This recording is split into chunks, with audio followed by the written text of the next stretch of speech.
今天呢，我们要来聊一个超级重要的话题，我们要一起画出一张专属于你的航海图，教你怎么样在现代职场这个有时候真的像惊涛骇浪一样的地方顺利航行。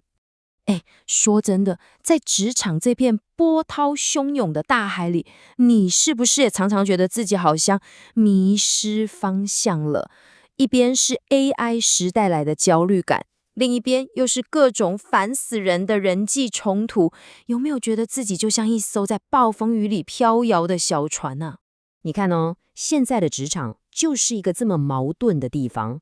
一边，哇，AI 带来了前所未有的高效率，超棒的。但另一边呢，就是我们人类付出的代价，焦虑感越来越重，总觉得自己随时会被取代，甚至搞到最后情绪都烧光了。而且你千万不要以为这只是感觉问题哟。不，这是生理反应。这种压力会直接打开你大脑里的一个叫做杏仁核的开关，它基本上就是你身体的超级警报系统。一旦这个警报大响，你的理智线情绪控制可能就全部断线了。所以啦，我们的目标其实不是去追求那种你知道的偶尔才出现一次像集齐一样的心流状态，不是。我们的目标是要刻意的一步一步的建立一个可以持久的最佳状态。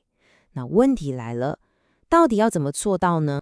好，我们的航行计划来了，就这3个阶段非常清楚，我们会一步一步来，把这些挑战通通转化成为我们的力量，拿回人生的主导权。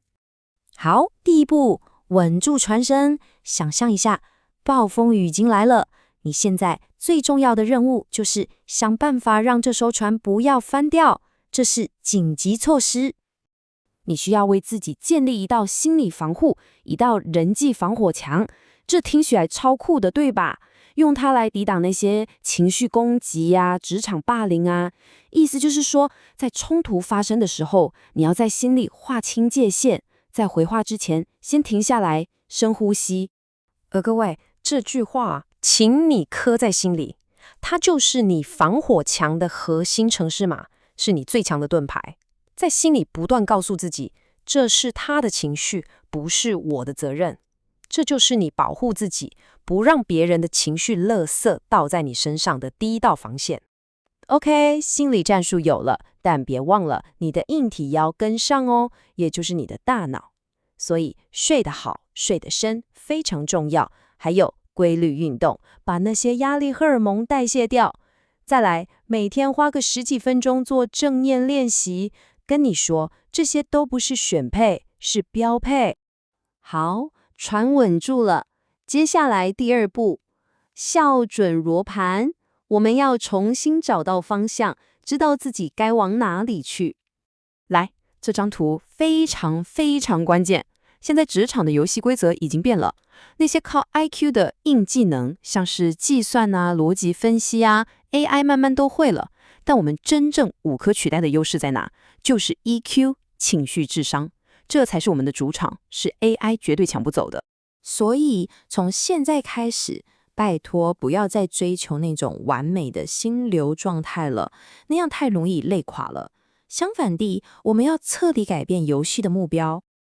你可能会觉得，就这样？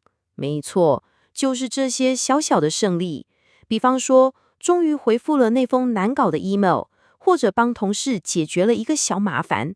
这些事情就像在你的心里开一个正向情绪存钱筒，每一次小小的成功，都是在为自己存入一点点的信心和掌控感。而且这可不是我随便说说的哦，是有数据支持的哦。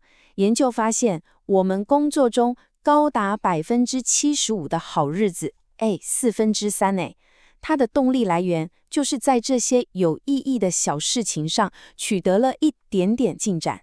你看，力量多大！